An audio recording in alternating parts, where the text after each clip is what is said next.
Today I'm playing Royal Recruits Hogs with some substitutions that I made, and honestly I hate this deck, but I do have a crazy story to tell you guys today. And this is a true story about Don Cheadle, who I met pretty recently, and honestly he's kind of a cool guy. So anyway, the other night I went to dinner with some potential business partners, and they invited me to a specific high-end restaurant that they had connections at. Usually I pay for the dinners and stuff, but you know, it's like they invited me to a really nice restaurant to make the business deal, so it was like worst case scenario, even if I don't strike the business deal, I just ate at a Michelin star restaurant. So it's pretty cool, right? So we sit down and they'll say, oh, also, we're going to meet up with our friend who's coming here, and he also might be interested as well. So their friend pulls up, and I'm just like, I'm starstruck at this point. Like, I don't even know if it's actually Don Cheadle. And then he comes a bit closer, and it's like, wow, that's actually just Don Cheadle. Anyway, it's all going really well, and then the other two associates kind of leave for a bit to discuss some stuff about our partnership. So me and Don Cheadle are still there, and then we're kind of just talking, and he's pretty cool. I'm getting along with him. By the way, I'm going to royal delivery. I wanted to do it to get that last goblin. Yep, it got it, because he split it so I can get big value on it.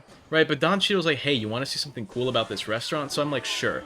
And then we go upstairs through the back, right? And I got to go ahead with it because I'm trying to make this big deal. And Don Cheadle being a prospective business partner would be pretty cool. Anyway, he walks me over to a display case filled with very distinct donuts. And he's like, these are all one-of-one super rare donuts made by a different Michelin star chef as their own baked magnum opus, and they're all being held in this special deoxygenated display case to keep them fresh until eaten permanently and indefinitely. And then he looks at me, looks back at the donuts, looks at me again.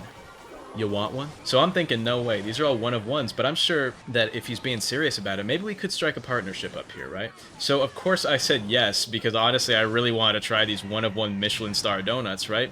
So he unlocks the case and hesitates, and before he pulls out one of the donuts, he says, alright, before I give you one of these donuts, I'm gonna need about 350.